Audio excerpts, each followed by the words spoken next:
5, di mana penyakit TBC ini sangat berbahaya sekali apabila diderita oleh seorang ibu hamil, karena itu akan berpengaruh terhadap bayinya, terhadap pada kesehatan janinnya dan juga ibunya. Karena apa? Karena tadi ditanyakan apakah ada pengaruhnya. Ada banyak sekali, karena makanan yang dikonsumsi, intake-nya kan kurang ya, dan harus makan dan sebagainya, sehingga intake-nya kurang, akan terjadi, sering sekali terjadi PIJR, bayinya pertumbuhan dalam ini lambat atau mengalami gangguan, atau bahkan ada yang sampai terjadi ini prematur ya, terjadi juga sampai bayi lahir berat badan rendah, atau sebelumnya bisa terjadi abortus karena kekurangan gizi pada penyakit tersebut. Ya, seperti saya sampaikan, penyakit TBC ini sangat berbahaya. Ini gejala umumnya ya, gejala umum penyakit TBC ini diserang baik ibu hamil maupun tidak ibu yang sedang hamil, remaja juga bisa, ibu yang seorang wanita yang belum hamil atau sudah hamil atau dalam keadaan hamil, dewasa juga bisa mengalami seperti ini. Dan laki-laki juga bisa, anak-anak juga bisa. Gejala yang sering khas ya, tapi ini batuk ini kadang tidak selalu ya, tapi sering sekali ya, merupakan tanda awal ini Mycobacterium ini setelah menyerang, setelah masuk ke paru-paru akan terjadi batuknya yang berdahak, yang ada riaknya ya. Kurang sampai lebih dari 2 minggu diobati ya tetap batuk terus. Tapi ada juga yang ya sering seperti itu, ternyata ada bakterinya. Kemudian lama-lama dahaknya akan bersambut darah atau batuk darah, di mana itu di paru-parunya. Jadi bakteri itu akan menggerogoti paru-parunya, yang membuat paru-parunya, sehingga sering akhirnya kalau tidak diobati akan terjadi hemaptu ya. Hemaptu itu batuk darah. Beda dengan hematomisis. Kalau hematomisis itu muntah darah yang asalnya dari lambung. Tapi kalau batuk darah asalnya dari paru-paru. Dan lama-kelamaan kalau tidak diobati akan terjadi apa? Akan terjadi kavernii ya. Kavernii itu paru-parunya itu mengalami luka ya, Jadi kalau penuh lukanya tertutup oleh darah penuh, nanti akan dibatukan keluar. Darahnya apa? Darahnya campur merah segar. Beda dengan yang muntah darah. Kalau muntah darah itu darah berasal dari lambung, itu warnanya hitam. Jadi Anda bisa membedakan apakah ini darah, misalnya ada pasien hamil ya mengalami gejala. Saya kadang orang mengatakan muntah darah. Anda bisa menganalisis lebih lanjut, muntah apa batuk ya. Kalau muntah darahnya warnanya apa? Kalau hitam darahnya hitam coklat kehitaman atau merah kecoklatan yang hematomisis atau yang muntah darah. Kalau yang merah segar itu dari paru-paru atau batuk darah yang penyebabnya bisa dari TBC. Kemudian si orang tersebut akan mengalami sesak nafas, badannya lemas, nafsu makan menurun. Dan nafsu makan menurun otomatis akan berpengaruh terhadap bayi yang dikandungnya ya. Berat badan menurun, malaise, lemes, ya, lunglai, sering berkeringat dingin pada malam hari, jadi tiduran aja tiba-tiba keringatnya banyak ya, gembobios. Kadang disertai demam, meriang atau lebih dari 1 bulan, sering panas, naik turun. Ya. Kemudian untuk TB ini, Jadi bisa ditularkan, ya TBC ini bisa ditularkan melalui udara aerosol. Jadi melalui udara, misalnya si penderita itu bernapas atau batuk, ya batuk itu percikan-percikan droplet itu bisa menularkan. Atau dahaknya, kadang orang nggak sadar ya, dahaknya misalnya batuk terus diludahkan di sembarangan tempat, itu bisa menular karena terbawa oleh angin dan terhirup oleh orang lain.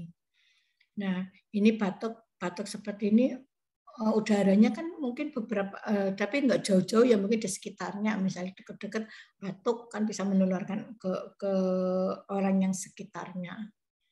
Kemudian ini juga dipengaruhi oleh lama waktu sejak terinfeksi, jadi semakin orang yang terinfeksi lebih belum diobati ya akan mudah menularkan. Tapi kalau sudah diobati, sudah dalam pengobatan atau namanya kan ada TBC aktif, ada yang tidak aktif ya.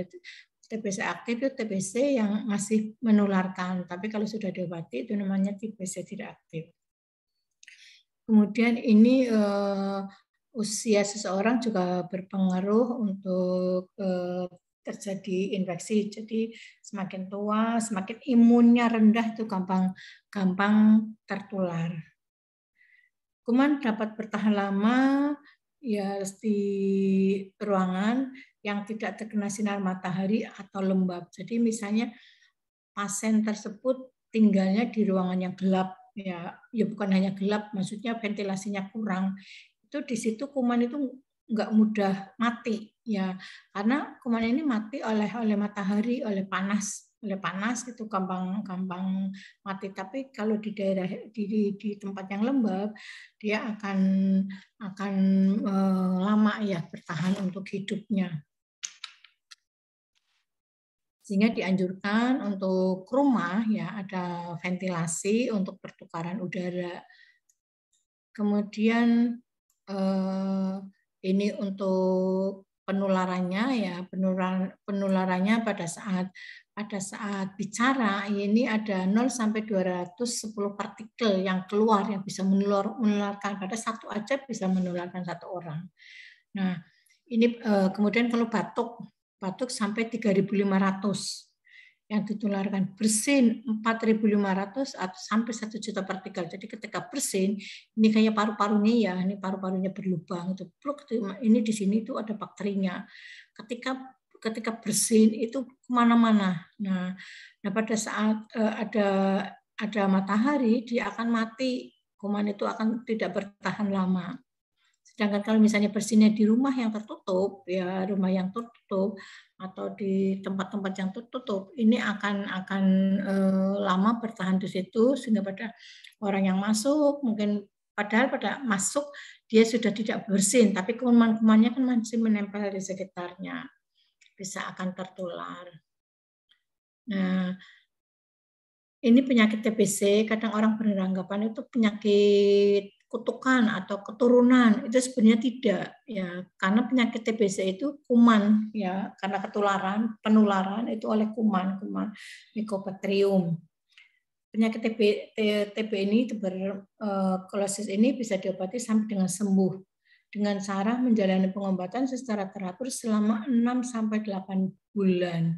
Jadi rutin harus minum obat ya, sampai setiap hari tanpa ada jeda.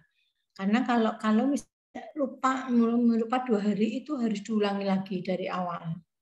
Misalnya sudah 2 bulan, terus sering minumnya sering lupa, itu nggak boleh. Itu bakterinya tidak akan mati. Jadi bakteri itu akan mati. Pertama itu diberikan rifampicin ya. Rifampicin itu kan untuk mematikan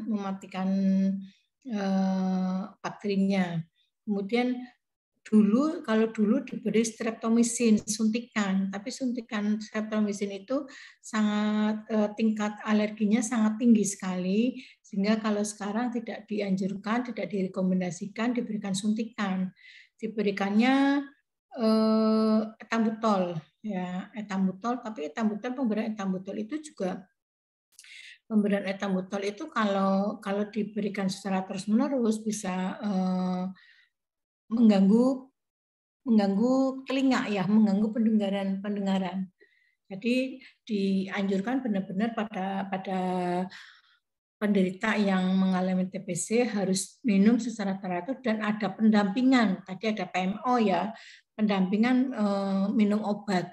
Jadi harus didampingi atau pengawasan didampingi. Yang ngawasi siapa?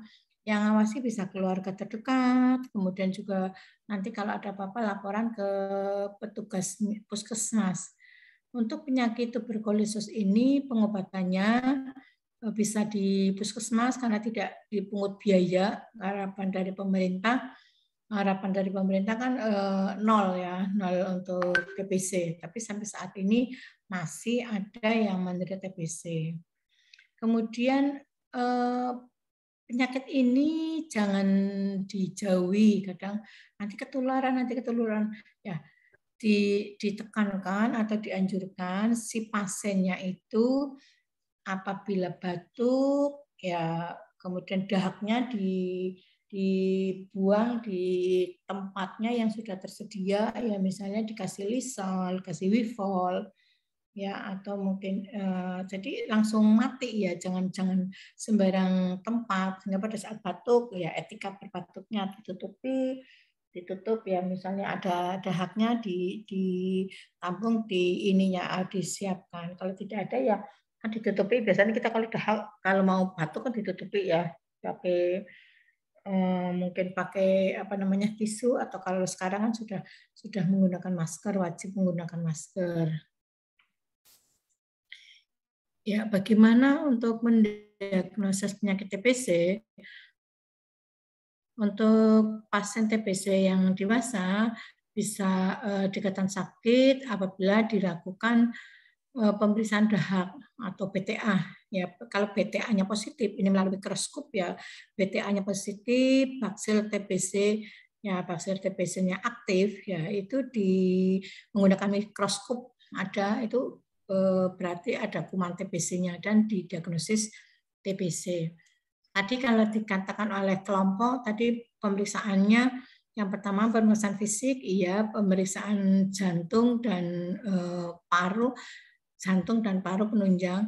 Yang terpenting untuk memastikan atau menetapkan diagnosa itu untuk awal penyakit TBC, kalau di puskesmas itu dengan BTA, pemeriksaan dahak, kemudian kalau positif dikirim ke rumah sakit, dilakukan pemeriksaan rongsen paru ya, rongsen paru-paru, atau pemeriksaan radiologi paru-parunya bagaimana.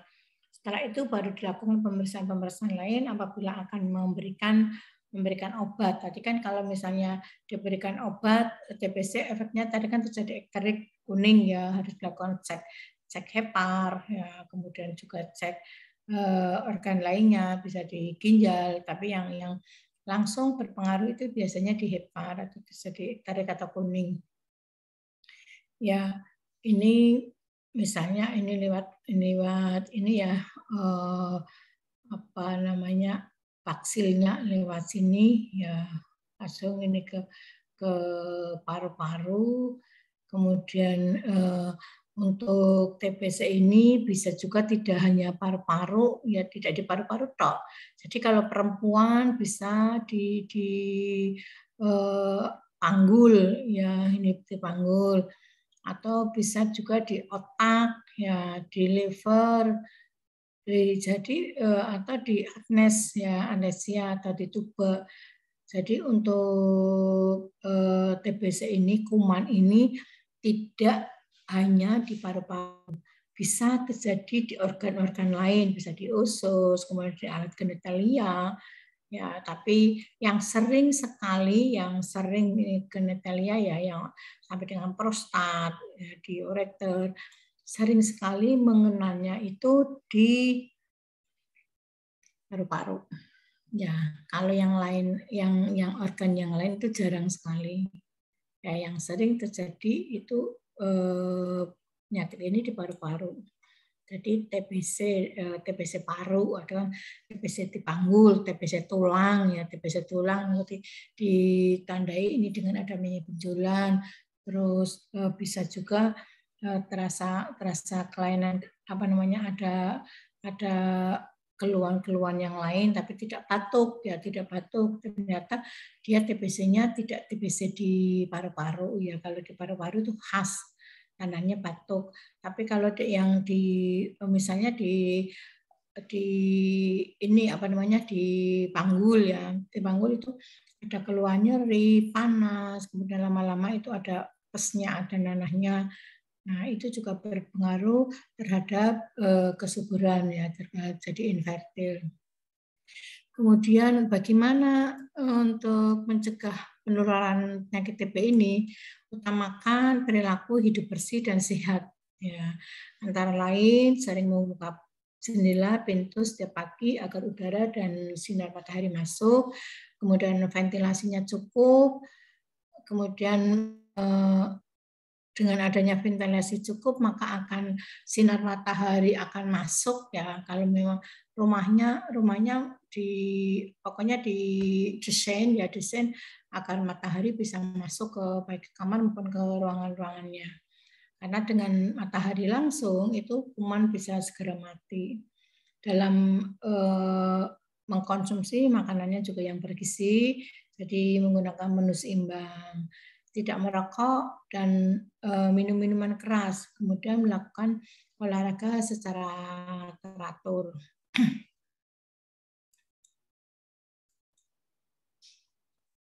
Iya, bagaimana mencegah penularan penyakit ini? Yang pertama, minumlah obat anti tuberkulosis, tadi OAT, ya. Tadi kan si pembicara OAT itu obat anti tuberkulosis. Jadi obat untuk menyembuhkan tuberkulosis secara lengkap dan teratur sampai sembuh. Tadi saya katakan kalau minum obat berhenti, misalnya 2 bulan, kemudian minumnya kadang minum, kadang enggak, harus diulang dari awal. Ya. Nanti setelah 6 bulan, misalnya minum obat setelah 6 bulan, baru dicek paru-parunya, ya dicek PTA-nya, dahaknya, kemudian dicek paru-parunya, apakah sudah sembuh apa tidak. Kalau misalnya belum sembuh, ya ditambah lagi obatnya, ya. Karena obat itu harus diminum setiap hari. Pasien ini harus menutup mulutnya pada waktu bersin ataupun batuk. Jadi etika batuknya harus benar-benar diterapkan. Tidak membuang dahak di sembarang tempat, tapi dibuang pada tempat khusus dan tertutup. Dan dikasih untuk pembunuh kuman, ya, mestinya umpamanya Lysol, Wifol, ya, itu ditaruh situ sehingga pada saat kita berludah kumannya mati. Jangan meludah di sembarang tempat, tutuplah mulut pada waktu batuk dan bersin menggunakan sapu tangan atau masker bedah. Jadi dianjurkan si penderita itu selalu menggunakan masker pada saat belum pandemi, ya. Kalau sekarang yang sakit dan tidak sakit ya wajib menggunakan masker. Ya.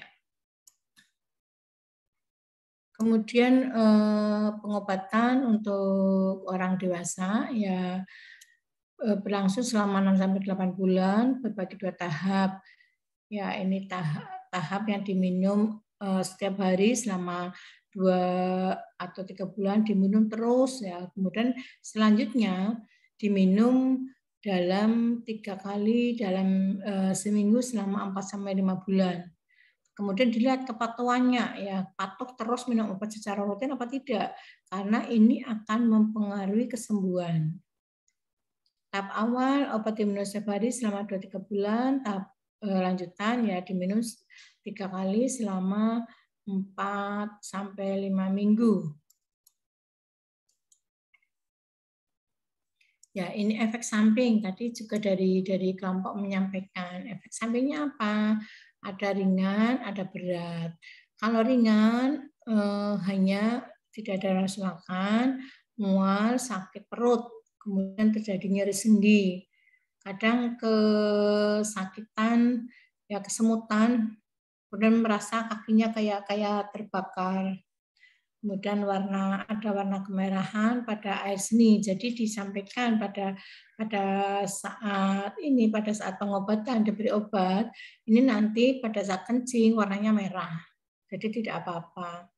Kemudian efek samping yang berat bisa gatal-gatal ke seluruh tubuh, ya, gatal-gatal ke seluruh tubuh, kemudian kemerahan, ya. Bila ditemukan gejala efek samping berat, pasien harus menghentikan pengobatan dan segera ke petugas kesehatan. Jadi misalnya ada warna kuning, ya, ada timbul kuning-kuning di muka, kemudian tangannya kuning, itu obat harus dihentikan karena hatinya itu terkena, ya.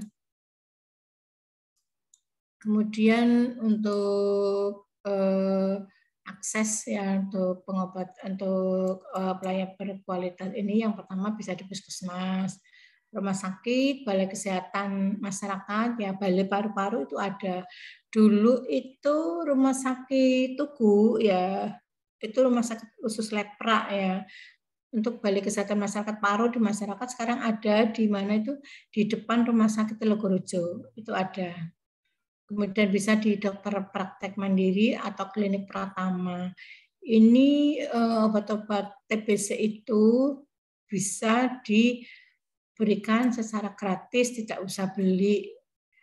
Ya, kemudian untuk pelayanan TBC untuk di puskesmas, rumah sakit sampai dengan klinik Pratama itu memberikan usaha pencegahan, kemudian promotif, dengan promosi-promosi untuk agar tidak terjadi penularan dan melakukan suatu pengobatan. Ya, kemudian ini alur diagnosisnya, ya.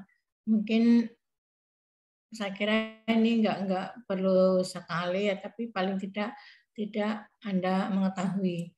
Jadi misalnya batuk berdahak lebih dari 2 minggu, kemudian dilakukan pemeriksaan fisik. Setelah dilakukan pemeriksaan fisik melalui BTA, ya, misalnya BTA-nya apa? Positif, ya, atau negatif, tapi dilakukan pemeriksaan yang lain, ya, penunjang yang lain, misalnya rongsen, kemudian dilakukan rujukan ke Paskes yang lebih lengkap. Ya, ini di foto, terus foto torak tidak mendukung TB pertimbangan ini pertimbangan dokter, misalnya didapatkan bahwa fotonya itu dari dokter mengatakan tidak TBC, ya, dilakukan pemeriksaan lain, ya, kemudian di BTA kan dipendam, ya. Kemudian apakah positif apa tidak, ya, sampai dengan dan TBC juga merupakan suatu dampak dari HIV, ya. Jadi HIV juga nantinya akan ini misalnya tidak, ya, sebenarnya HIV itu kan penyakit dari penyakit infeksi menular seksual, ya, di mana kekebalannya itu kan terjadi penurunan. Nah, terjadi penurunan itu gampang sekali terjadi infeksi paru atau TBC yang tadinya itu HIV itu akhirnya jadi untuk komplikasinya bisa jadi TBC. Nah, yang HIV-nya positif. Ya, kemudian diagnosis dan follow up untuk pasien TBC, ya, dilakukan pada bulan ke-7, kemudian apakah sehat apa tidak. Ya, kalau dikatakan kalau sehat berarti pengobatannya itu bagus. Tapi kalau dikatakan hasil pemeriksaannya masih ada, ya, masih ada dan dinyatakan gagal, ya, bisa. Dan juga untuk pengobatan ini bisa pindah-pindah, ya, akhirnya terjadi meninggal. Jadi memang benar-benar untuk penjaringan penyakit TBC itu khususnya yang mungkin harus benar-benar dilaksanakan dengan telaten ya, karena harus pendampingan selama 6 sampai 8 bulan. Ini prevalensinya ya untuk penduduk di Indonesia berusia di atas 15 tahun itu sekitar 257. Kemudian yang konfirmasi yang bakteriologis tadi yang secara interval bakteriologis itu yang 15 tahun ke atas ada 759. Kemudian yang semua batuk di semua umur, anak jangan ini penyakit ini tidak hanya dewasa saja, anak juga sering sekali menderita penyakit ini. Ya, misalnya orang mungkin Anda sering mendengar flek ya, flek itu ya paru-paru itu kalau mengenai paru-paru. Ya, ini situasi TB pada kehamilan di Indonesia ya diperkirakan untuk wanita hamil di Indonesia itu ada sekitar 31,873 per tahunnya. Kemudian yang wanita usia reproduktif nyumbang 73,4% ya. Yang ini yang hamil ya 31,8% itu juga termasuk tinggi ya. Kemudian pada wanita dan 42% dari seluruh kasus TB di Indonesia ini pada tahun 2011 biasanya kan penghitungannya itu setiap 10 tahun. 51 wanita usia reproduktif dengan TB adalah BTA-nya positif. Kemudian ini dari studi ya tuberkulosis ada penyebab pertama kematian pada wanita usia reproduktif. Ya, tuberkulosis adalah penyebab pertama kematian ibu dari sebab non-obstetrik di bagian timur Indonesia. Kemudian dampaknya ya dampak pada ibu hamil ini sangat berhubungan erat sekali dengan kenaikan berat badan ya, kenaikan berat badan karena nafsu makannya kan memang menurun sekali ya. Jadi ini pada penyakit TB bisa kemungkinan kali angka kematian pada persalinan dan 2 kali lipat risiko terjadi kelahiran prematur atau BBLR. Ya, karena asupan gizinya tidak tercukupi dan ibunya kan terinfeksi. Kemudian TB pada bumil dengan HIV meningkatkan risiko kematian pada ibu hamil dan bayi hingga 3%. Ini yang dampak dari HIV tapi TBC dan hamil. Di India, ibu hamil dengan HIV yang terkait TB terbukti memiliki risiko transmisi vertikal dari HIV dari ibu ke anak yang akan dilahirkan sebesar 2 kali lipat. Jadi penularan dari ibu ke bayinya. Ini pelayanan TB terintegrasi dalam ANC ya, ANC terpadu.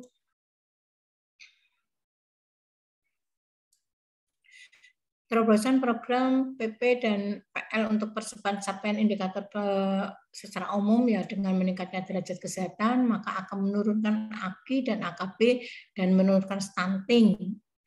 Ya, kemudian diupayakan penyihatan lingkungan, yang pertama air minum, penyihatan sanitasi, kemudian higien sanitasi, kawasan sehat dan adanya penyehatan. Kemudian remaja putri wanita harus dalam keadaan sehat.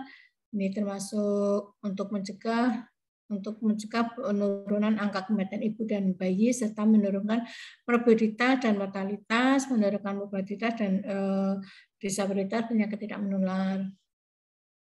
Upaya penunjang apa? Melalui imunisasi. Jadi bayi lahir itu harus langsung diberikan imunisasi ya dalam waktu 1 bulan harus BCG. BCG itu salah satunya untuk mencegah penyakit TBC. Ya, saya kira ini yang lain nggak perlu ini. Kemudian ini upaya untuk pencegahan atau kegiatan unggulan dalam penurunan ATM. ATM itu apa? AIDS, tuberkulosis, malaria. Nah, kemudian PTM, penyakit tidak menular, dan NTD. NTD itu Neglected Tropical Disease atau penyakit tropis. Penyakit tropis itu apa? Bisa DHE, bisa flu, ya, penyakit yang ada di yang tropis. Gerakannya apa? Untuk menciptakan pada remaja ya agar tidak merokok. Kemudian ada kampanye untuk hidup sehat. Satu remaja peduli penyakit, kemudian dilakukan screening ya, screening untuk AIDS, tuberkulosis dan malaria. Kemudian untuk catin ya, catin itu calon pengantin harus sehat. Kemudian anak usia sekolah pembentukan klaster sehat, kemudian integrasi UKS dan SBH, screening penyakit di sekolah dengan lingkungan sekolah harus sehat. Pada bayi, pencegahan transmisi vertikal pada bayi, misalnya tadi ya yang ibu HIV dengan TBC nanti apakah akan menularkan? Ya menularkannya dari HIV itu. Apakah ibu yang menderita TBC akan menularkan pada bayinya? Kalau TBC-nya tidak. Jadi pada saat kita menyusui kita harus menggunakan masker. Kemudian setelah menggunakan masker dan diberikan suntikan BCG atau imunisasi. Ya, ibu hamil sehat diberikan screening pada bumil dan pemeriksaan faktor risiko PTM, pemberian kelambu pada bumil. Ini kampanye dilakukan kampanye. Kemudian pada lansia diisi ini hanya lansia ya, ini yang saya masukkan di sini untuk hanya khusus untuk yang upaya-upaya pencegahan agar tidak terjadi penyakit TBC. Tapi ini secara umum ya, jadi ada yang AIDS, tuberkulosis, malaria, dan penyakit tidak menular, serta penyakit-penyakit tropis, usahanya seperti ini, yaitu pendekatan suatu siklus hidup sehat. Kemudian ini screeningnya, saya kira nggak perlu ini screeningnya ya. Ya, yang ini aja nih, yang ini. Regulasi Perpres tentang pelaksanaan program TB yang berisi mandatori atau notifikasi, jadi semua sektor harus benar-benar bekerja keras untuk melakukan deteksi dini terhadap penyakit TBC dan ditindaklanjuti sehingga usaha pemerintah untuk mengenolkan penyakit TBC di Indonesia itu bisa terlaksana. Tetapi sampai saat ini penyakit TBC memang sangat tinggi, belum bisa dinolkan sesuai dengan tujuan dari pemerintah. Kemudian 3I untuk pengendalian TB pada ibu hamil apa? Yang pertama intensified case finding, yaitu screening terhadap gejala TB harus dilakukan secara rutin pada ibu hamil. Kemudian untuk INH yang kedua, INH prevention treatment, pengobatan profilaksis dengan INH. Jadi bayi yang baru dilahirkan, yang ibunya mengalami TBC, diberikan vaksinasi TBC, BCG harus ditunda dulu dan mendapatkan IPT selama 6 bulan. Ya. Kemudian infection control, bayi memiliki risiko tinggi untuk terpapar TB. Bila sakit TB, risiko menjadi TB berat. Bayi seringkali menemani atau dibawa oleh ibu hamil saat berobat ke pasienkes. Mungkin ibunya sambil membawa anaknya ke rumah sakit pada saat periksa justru akan ketularan penyakit TBC dari yang lain. Risiko terpapar terhadap TB, ya ini merupakan buku panduan TB untuk fasilitas pelayanan kesehatan baik di rumah sakit maupun di puskesmas. Kunjungan untuk screening pada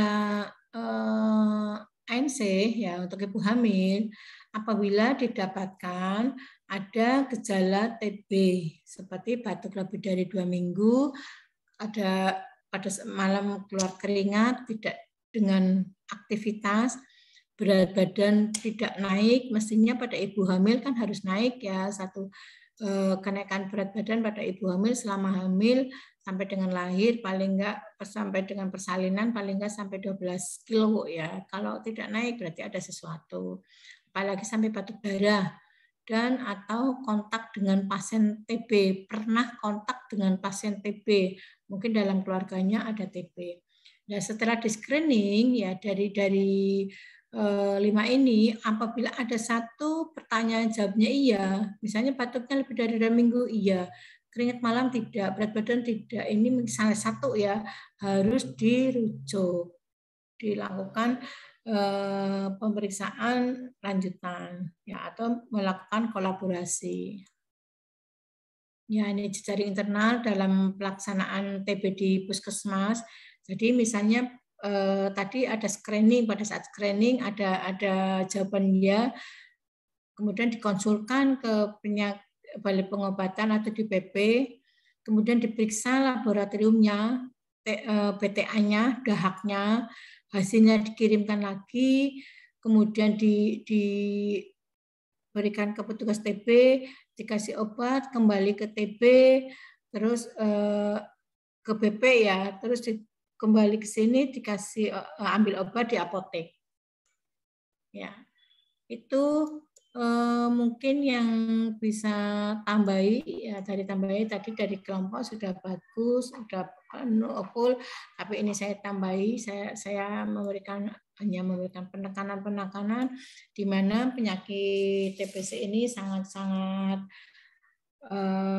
berpengaruh sekali dampaknya, efek sampingnya pada ibu hamil ya, ibu hamil, dan tentunya nanti akan melahirkan bayinya apabila tidak tertangani dengan baik bisa terjadi gangguan pertumbuhan atau HIV atau IJR ya, atau juga bisa terjadi terjadi prematur atau bayi lahir berat badannya rendah atau BBLR. Ya, mungkin itu ada yang ditanyakan? Izin masuk, Ibu izin bertanya. Iya, silakan, Ellen. Ibu, tadi kan telah dijelaskan bahwa untuk pengobatan TBC itu selama 6-8 bulan untuk agar bisa sembuh total.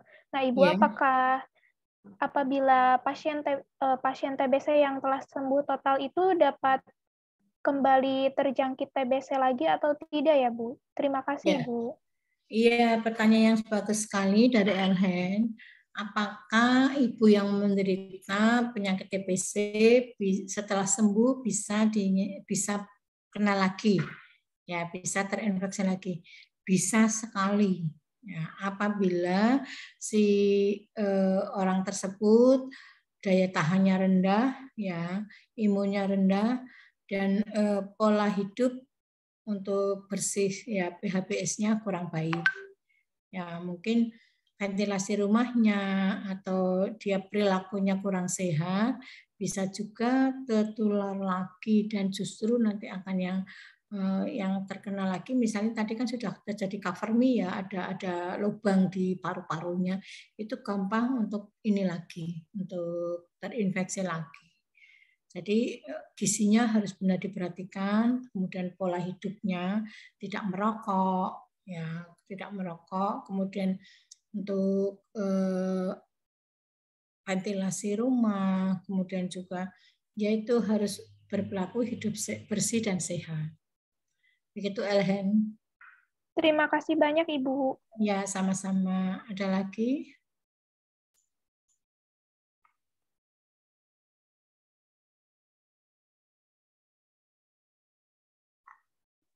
Ada lagi mau ditanyakan?